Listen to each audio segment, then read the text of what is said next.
What's up, guys? This is TaiZen. I'm broadcasting from the Ponderosa Steakhouse in an area called Paraíso. It's south of the Jardín Botánico in the city of San Juan on the island of Puerto Rico, which is located in the southeast part of the United States of America. It's a U.S. territory. With me today, I have Eric, our community manager. Say hello, Eric. Hey guys. Right. So we just had lunch here, and I just wanted to talk to you guys about the 7 nasty mistakes that I made with the Ripple cryptocurrency, or the Ripple project. Okay. So let's run down the list here. I made a list here in front of me. That's right. So I'm not gonna go over the technical stuff about just having a discussion with Eric, and I just want you guys to listen in. So I'm not gonna go over like the technical details. Ripple is a payment platform. It's a protocol. It's a payment network so that banks can transfer money from one bank to the other, right? Just like the Bitcoin network allows us to transfer value and tokens from me to you, except it's designed for institutions and businesses, right? So I heard about Ripple since we've all been into crypto, but I never suggested or talked about it much because of these 7 mistakes. So the first mistake was that it's a centralized blockchain. So I made the mistake thinking that it's a centralized blockchain, so no one's ever gonna use that shit. You know what I'm saying? Like, why would you use that for when you can use like Bitcoin or something, or Ethereum or one of the other networks? And the mistake that I made there was that thinking that a banking institution, a financial institution in America, would actually go out and use a decentralized network. Like, that's just, banks are so heavily regulated in the US, and all the financial institutions, they are so heavily regulated. They're the most like regulated industry in America, next to healthcare and next to the energy. So those 3 industries are extremely regulated in America. And because of that, there's no reason for me to think that the banking and the financial institutions would actually use a decentralized blockchain. There's no way that they would take that kind of risk, okay? Which leads us to the second nasty mistake I made about analyzing Ripple, was that Ripple, and by the way guys, I'm not talking a lot about the technology behind Ripple. There's a bunch of other YouTubers out there that you can go and look for technical details, and you can go research that on their website. I think that we've gotten to the point now where the market is so flooded with people analyzing different cryptocurrency projects that I think it's more important that you guys learn from us the mistakes that we made versus just technical details that anyone else, any average YouTuber out there that just started buying their first Bitcoin a couple months ago can analyze. You know, we've been in this game for over 4.5 years now, and I think that the analysis that we make on it is more important than the technical information, okay? So that's why I'm not covering any technical details about Ripple. But the second thing is that, you know, Ripple, you know, the second mistake that we made was that the failure to see that banks need a regulated blockchain. And on top of having a centralized blockchain that they can go see, you know, I think that the other mistake we made was that we didn't see that there's no way that the banks can go and use an unregulated platform or network or protocol. Like, there's no way that they can report to the SEC, which is the law enforcement, and the CFTC and FINRA. Those are all the organizations that are in charge of regulating the financial markets in the US and setting the laws for it and stuff. And there's no way that they can go answer to those regulators that they are using a unregulated protocol or an unregulated blockchain. You know what I'm saying? So like the company Ripple Labs that makes the Ripple protocol, they actually are making an effort to make sure that their platform, their Ripple network, is compliant with US financial laws.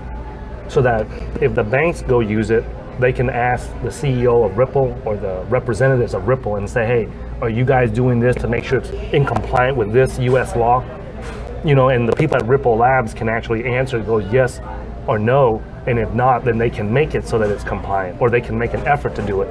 And the mistake that I made was that to think that the banks were actually going to go use like the Bitcoin network or the Ethereum network when there's nobody that you can go to. There's no CEO, there's no marketing, there's no sales rep for Bitcoin or for Ethereum that you can go talk to see, and to make sure that it's compliant with US laws, or to make sure that it can become compliant with US laws so that banks can use it. So that was a second mistake there. There needs to be a regulatory body. Say what? There needs to be a regulatory body. Well, yeah, the SEC and the CFTC and FINRA, that's what their responsibilities are in America, is to regulate financial institutions and banks. But if you build a technology, the technology has to be compliant with those agencies. So Bitcoin and Ethereum and popular blockchains like that, even though they're open source, they're public, and they're much more secure and stuff like that, the reality is that banks are not going to be able to use that simply because it's not regulated. And there's no person there at a Bitcoin or at Ethereum that you can go talk to and say, hey man, can you guys do this so that we can use it so that we're in compliant with US financial regulations? Make sense? Nobody, even if you and I own the bank, we're not going to go and use a network and risk losing our bank, and we'll lose our bank license or bank charter. We're not going to lose that. So that's why we're not going to go do that. We're going to go use a network that, even if we know that it's centralized, right, we're still going to go use that because it's better, because it does what we need it to do, which is to clear and settle transactions quickly across the borders and between institutions and businesses. So because of that, they're gonna, as long as it does that, they don't care if it's decentralized or not. Make sense? So the next thing is, the third mistake that I made with Ripple is the low price, not recognizing that when someone comes in, the low price that it has a huge factor, because psychologically humans have this unit bias, right? When they see that Bitcoin is $19,000-$20,000, or Ripple is a penny, less than a penny, it's easier for the humans that don't know trading and don't know crypto investing. It's easier for them to go in and say, hey, I'm gonna throw $100 at Ripple, and if it hits $1,000, I'll be a millionaire or whatever, right? So in psychology or in math or whatever you call it, right, they call it a unit bias. And then those amateur traders and investors that are coming into crypto, they don't know that if you take the entire supply of Ripple, which is like a gazillion tokens out there, if you aggregate it all and look at the value of it, the price of, if you extrapolate it and you configure it so that it has 21 million token supply like Bitcoin, then the price of each of those tokens would almost be equal to or greater than the price of each Bitcoin token. And the public doesn't see that. So because of that, right, they see that it's a low cost, so they're running out there and they're just getting it. Make sense? Okay. So that's the third nasty mistake, right? So the fourth nasty mistake that I made was that, Ripple has a figurehead for the media. So what that means is that if Bloomberg or CNBC or MSN Money or any media organization wants to talk about the project and wants more information about the project or wants to do a report on it, they can go to Ripple Labs and ask their marketing officer or their CEO, anybody that works there or their sales reps there, to talk about the Ripple project. Whereas with Bitcoin, if Bloomberg wants to talk about Bitcoin, who are they going to go talk to? There's no CEO of Bitcoin. They don't have any face or representative. Yeah, there's no representative, there's no figurehead that you can go talk to and be able to get accurate information and say that, oh, you know what, you, Eric, you're the CEO of Bitcoin. We want to talk to you and interview you on our news channel about Bitcoin. Like, there's nobody to do that. Okay. So with Ripple, there's a CEO, and the traditional media, the traditional companies, they understand that. If they want to know how to use Ripple, they just contact the CEO of Ripple Labs. Hey, we want to become a customer. Hey, we want to use your technology. There's a point of contact. There's a figurehead that you can go to and know that you're going to get reliable information about their project, right? Whereas with Bitcoin, there's no figurehead. Make sense? So because of that, there's no, so that was the other mistake, you know. The fifth mistake is that I made about Ripple was that I did not recognize that the public trusts a blockchain project that has partnered with somebody that's reputable. And what I mean by that is that, you know, a lot of people want, like, people contact us. I mean, you answer their emails, dozens of emails every day about people that want us to come onto their crypto project or their ICO as advisors. Why do they want to do that? They're doing that because they want to borrow my reputation and leonfu.com's reputation and our channel's reputation to be able to put our name on their project so that it seems trustworthy to the public, because, you know, we were the first and the original channel to talk about cryptocurrency trading and investing that I know of, right? For the last 4.5 years now, you know, the public, the crypto community trusts me and Leon. So because of that, a lot of ICO projects want to offer us money to be advisors in their projects and stuff. And that's why they call you up, you know, and email you every day. Now, when they see Ripple partnering up with like American Express credit card or with Santander Bank, which is the 7th largest bank in the world, they own like over $100 trillion in assets. You know, the number's so big, I can't even think of numbers that big, right? But when the public sees that, out of 1,300 cryptocurrencies, you know, like, I'm gonna leave you guys with the other waitress, all right? All right. Anything you need, you ask her, right? All right, cool deal. Thank you. So the mistake that I made was that I did not recognize that if investors, if the general public, if they want to invest into a project, they're probably going to trust, you know, out of 1,300 cryptocurrency projects, they're going to trust the project that was chosen by American Express or by Santander Bank.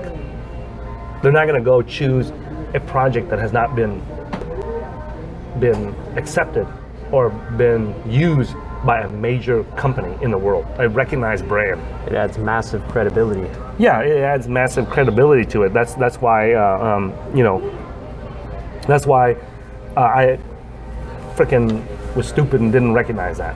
You know what I'm saying? There's no way that if you're, even if you have a shitty blockchain, even if you have a shitty, crappy technology blockchain, but Amex, American Express, or Visa and MasterCard chose to partner with you and not with me, it doesn't matter how good my technology is to the public. The public sees that you were the one that was chosen and not me. So that's all they see. And I made that mistake, you know. So the sixth mistake was that because Ripple has a CEO, they have a company, and then they're on CNBC, they're on Bloomberg, and they have a very low price point, and they have partnered with, you know, American Express and Santander Bank and all these other financial institutions around the world, and they're being used by these financial institutions. It's easier for someone who buys Ripple to recommend it to their friend. Hey dude, just drop $500 or $100 in this. It's only a penny, or it's only a buck, or it's only, you know, a quarter of a penny or half of a penny. Like, what do you have to lose? It's a lot easier for one Ripple holder, someone that's holding a Ripple token, to recommend that to their friend, because at least they can say, hey man, you know, American Express is using them, Santander Bank is using them, right? It's a lot, people feel a lot more comfortable recommending that to other people. If you remember when you and I were first evangelizing Bitcoins 4 years ago, what did we were telling them? Hey, Overstock was using Bitcoin, you know, Dell Computers was using Bitcoin, and we were naming all these. It's only $200 or $300. Yeah. So does that make sense? We're comfortable recommending something when we know that big name companies are behind it or using it. So because of that, that was the sixth mistake that I made, is that not realizing that, or not recognizing that it's easier to recommend a friend or a family member or a coworker to invest into Ripple than it is other cryptocurrencies. You know, Yeah, they remove the normal friction that you might have in recommending something by making it easy. yeah, yeah. So the seventh and the last nasty mistake that I made with Ripple, my Ripple analysis, and this is just a stupid, just freaking bonehead mistake I wish that I would, stop making, is that I was being a biased trader. I was not being neutral. You and I know, we've been trading for a long time, that to be a successful trader, you cannot be attached to any cryptocurrency, any stock, any futures, any oil, any precious metals, nothing. You just have to be neutral and go and let the charts tell you where to go. And there were many times in the last 4 years where I saw Ripple was in a very good buy area and I didn't buy it because of the other 6 biases and mistakes that I made. So in my mind, I was already made up in my mind that, hey, Ripple is centralized, no one's ever gonna use it, it's stupid. If a bank is gonna use a blockchain, why wouldn't they use something that is open source, decentralized, like Bitcoin or Ethereum, and have a much safer network? It's already existing. It's, it just, because of that bias, I could not remain as a neutral trader. And because of that, I don't get me wrong, I still made a ton of money from trading Ripple, okay? But I could have made so much more. Instead of what I made, I could have made, several hundred times more if I didn't if I was being an unbiased. And there was only one thing that caused me to be biased about Ripple, and that was because of the fact that the blockchain was centralized. That one key factor just threw me off and derailed me completely. And that's why, the situation with the civil war going on with Bitcoin Core and Bitcoin Cash and all these other Bitcoin Gold, Bitcoin Diamond, Bitcoin Private, the new one that's about to come out, I don't pay attention. I try to be neutral about it because I don't want to make the same mistake that I made with Ripple and miss out on a multi-100x opportunity. Yeah, it's not for you to decide the coin's potential. It's for the market to decide. Yeah, it's just for you to analyze what probability the market is going to. Exactly. Yeah, my job as a trader, and our job as a trader, and your job as a trader, right, is to control the risk. Bet only a small amount that you can afford to lose, and then when you're wrong, you just take that small loss and you move on to the next crypto or the next stock or the next precious metal, right? And then if you're right, then do you have a method to emotionally capture that big winner? And since you know me, you've always heard me saying that the 2 keys that makes you a trader or not is, 1 is knowing how to size your bets correctly in different scenarios, and number 2 is a method to emotionally capture big winners when you're right. When you're wrong, you just get out and take that small loss and move on. When you're right, how do you capture that whole, a big chunk of that trend when it's moving up? You know what I'm saying? So, but that's what I wanted to share with you guys there, the 7 nasty mistakes that I made analyzing Ripple, and that cost me several hundreds of X's in multiples of returns and probably a few $1 million. It's not to be taken lightly. So that's why I'm sharing that with you guys as one of the typhoon mistakes that we made on our team. So we do make mistakes too. We're not perfect here, guys, on the team. But the times that we're right, we profit significantly more than the times that we're wrong. The problems with being biased is you don't always recognize when you're doing it. Yeah. So as much as we try to remain neutral, we need a system of checks and balances in place. Yeah. Which is something that we continue to evolve with. Yeah, and that's why right now, like whenever I see the analysis on the charts and I see that it's a good buying opportunity, I could care, like if it's as long as the token is not a scam or something or a fraud or just outright bullshit, then I'll consider it. You know what I'm saying? So, all right, guys, just wanted to share those 7 bonehead mistakes that I made with analyzing Ripple in the last few years. That cost me millions of dollars. And I hope that you guys learn from it. Remember to be a neutral trader, investor. You don't want to be attached to any crypto. Don't have a pet crypto or a pet rock or be emotionally attached to it. You're here to make money. You're not here to be a fanboy. You're not here to be a diehard cult follower of that coin. You're here to make money. Okay, I'm here to make money to feed my family and take care of my son and my daughter and my dog. you know, that lives in South Carolina. It's not even my dog, it's my in-law's dog, and I have to take care of it. Anyways, it's a good dog. But all right, guys, thanks for watching this video. And if you guys like to learn more about the typhoon mistakes that we make on our channel, make sure that you go to www.cryptocurrency.market/newsletter and subscribe to us there.